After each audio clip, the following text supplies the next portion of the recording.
ఉమ్మడి కర్నూలు జిల్లాలోని ఆళ్లగడ్డకి 25 కిలోమీటర్ల దూరంలో ఉండేటువంటి అహోబిలం పుణ్యక్షేత్రం రాష్ట్ర వ్యాప్తంగా అందరికీ సుపరిచితం. అయితే గత కొంతకాలంగా ఆళ్లగడ్డ ఎప్పుడు వివాదాల్లోనే మనకి కనిపిస్తోంది. ఆళ్లగడ్డ పుణ్యక్షేత్రం రాయలసీమలోనే కాకుండా అటు ఉమ్మడి ఆంధ్రప్రదేశ్, అట్లాగే కర్ణాటక, తమిళనాడు, మహారాష్ట్రల నుంచి పెద్ద ఎత్తున భక్తులు వచ్చి దర్శించుకొని మొక్కులు తీర్చుకుంటుంటారు. అయితే ఈ అహోబిలంలో ఎగువ అహోబిలం, దిగువ అహోబిలం, అట్లాగే పావన నరసింహక్షేత్రం అనేవి చాలా ప్రసిద్ధికెక్కింది.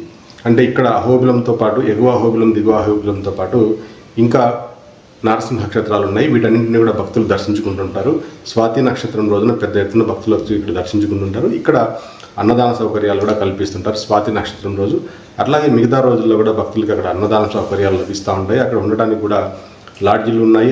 అట్లాగే భక్తులకి ఉచిత సత్రాలు కూడా అందుబాటులో ఉన్నాయి. అంటే చాలా కాలం కింద నుండి అక్కడ అభివృద్ధి కార్యక్రమాలు అయితే జరుగుతూ ఉన్నాయి. కానీ దాంతోపాటు అనేక వివాదాలు కూడా అక్కడ మనకు కనిపిస్తుంటాయి. ప్రధానంగా మనకు వినిపించేటువంటి వివాదం ఏంటంటే టోల్ గేట్ వసూలు చేయటం. అంటే గత 15 ఏళ్ళుగా అక్కడ టోల్ గేట్ వసూలు చేస్తున్నారు. వెహికల్ని బట్టి టోల్ గేట్ అనేటువంటిది మారుతూ ఉంటుంది. అంటే 2 వీలర్స్ కింద, 4 వీలర్స్ కింద, కార్ కింద, పెద్ద వెహికల్స్ కింద అని మారుతూ ఉంటుంది.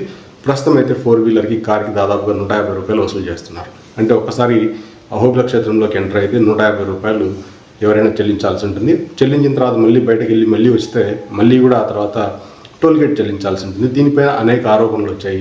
ఎవరు ఈ టోల్ గేట్ వసూలు చేస్తున్నారు, ఈ డబ్బులు ఎక్కడికి వెళ్తున్నాయని చెప్పి ప్రజల నుంచి అనేక విమర్శలు వచ్చినా కూడా అయితే దీని నిర్వాహకులు మాత్రం దీన్ని మానుకోవడం లేదు, దీన్ని వసూలు చేస్తూనే ఉన్నారు. ఈ విషయంపైన ఇప్పటికే అనేక సార్లు ఆరోపణలు వచ్చాయి. అటు ప్రభుత్వంగా దీనిపైన ఏ విధమైనటువంటి చర్యలు తీసుకోలేదు. లోకల్లో గెలిచినటువంటి ఎమ్మెల్యేలు ప్రతిసారి మేము వస్తే దీన్ని క్యాన్సిల్ చేస్తామని చెప్తున్నారు. కానీ దీనిపైన ఎవరు కూడా సరిగ్గా స్పందించట్లేదు, సరైనటువంటి చర్యలు కూడా తీసుకోవటం లేదు. అంతేకాకుండా నిన్న అహోబిల క్షేత్రం నుండి భక్తులు సమర్పించినటువంటి తలనీలాలని లారీలో ఒక వ్యక్తి 25 లక్షల రూపాయలకు పాడుకొని తీసుకెళ్లిపోతున్నప్పుడు ఆళ్లగడ్డ ఎమ్మెల్యే భూమా అఖిలప్రియ తమ్ముడు జగద్విఖ్యాత రెడ్డి దాన్ని అడ్డుకొని వాగ్వివాదం చేసినట్టుగా తెలుస్తుంది. దీంతో అక్కడ ఉన్నటువంటి ఆలయ అధికారులు ఇది మీకు ఏ విధమైనటువంటి సంబంధం లేదు, ఇది పూర్తిగా దేవస్థానానికి సంబంధించింది అని చెప్పి తేల్చి చెప్పినట్టుగా తెలుస్తోంది.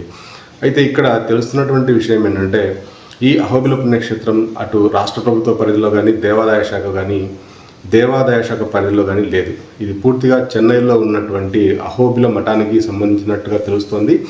ఇక్కడ ఏ విధమైనటువంటి అభివృద్ధి కార్యక్రమాలు చేయాలన్నా, లేకపోతే ఏదైనా టెండర్లు నిర్వహించాలన్నా కూడా చెన్నైలో ఉండేటువంటి మఠంలో ఉన్నటువంటి స్వామీజీలు లేకపోతే అక్కడ ఉన్నటువంటి అధికారులు మాత్రమే దీన్ని నిర్వహిస్తున్నట్టుగా తెలుస్తుంది. కాబట్టి ఇక్కడ అభివృద్ధి చేయడానికి లేకపోతే దీన్ని ఏమైనా చేయడానికి రాష్ట్ర ప్రభుత్వానికి ఏ విధమైనటువంటి సంబంధం లేదు.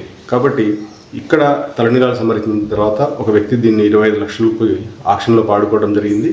ఆ తర్వాత ఈ తలనీలాలను ఇక్కడ నుండి చెన్నైలో ఉన్నటువంటి సెంట్రల్ ఆఫీస్కి తరలిస్తున్నప్పుడే ఈ వాగ్వాదం జరిగినట్టు కూడా తెలుస్తుంది. ఇదే విషయంపై భూమా అఖిలప్రియ అన్న భూమా కిషోర్ రెడ్డి కూడా స్పందిస్తూ ఈ విషయంపై ఆయన తీవ్రంగా స్పందించడం జరిగింది. అంటే అహోబిలంలో ఇప్పటికే చాలామంది అటు భిక్షగాళ్ళ దగ్గర నుండి కూడా డబ్బులు డిమాండ్ చేస్తున్నారు. అట్లాగే ఇక్కడ ఈ తలనీలాల విషయంలో కూడా డబ్బులు డిమాండ్ చేస్తున్నారని చెప్పి ఆయన ఆక్షేపించడం జరిగింది. కాబట్టి ఇప్పటికే అహోబిల విషయంలో అనేక ఆరోపణలు వస్తున్నాయి. ఇప్పుడు మళ్ళీ ఈ విధమైనటువంటి ఆరోపణలు రావడం అనేది భక్తులను నిజంగా కలిసివేస్తుంది. కాబట్టి ఇక మీదటైనా ప్రభుత్వం స్పందించి ఇక్కడ తగిన చర్యలు తీసుకొని టోల్ గేట్ విషయంలో కావచ్చు, లేకపోతే ఇట్లాంటి అనవసరమైనటువంటి రాద్ధాంతాలు జరగకుండా తగిన చర్యలు తీసుకోవాలని చెప్పి భూమా కిషోర్ రెడ్డి కోరుకోవడం జరిగింది. అంతేకాకుండా చేతనైతే నాయకులు ప్రభుత్వం నుండి మరింత నిధులు మంజూరు చేయించి అభివృద్ధికి పాటుపడాలి. అంతేగాని ఇట్లా డబ్బులు వసూలు చేయడాలు లేకపోతే భిక్షగాల నుండి డబ్బులు వసూలు చేయడం అనేటువంటి సరైన పద్ధతి కాదని చెప్పి ఆయన తీవ్రంగా విమర్శించడం జరిగింది.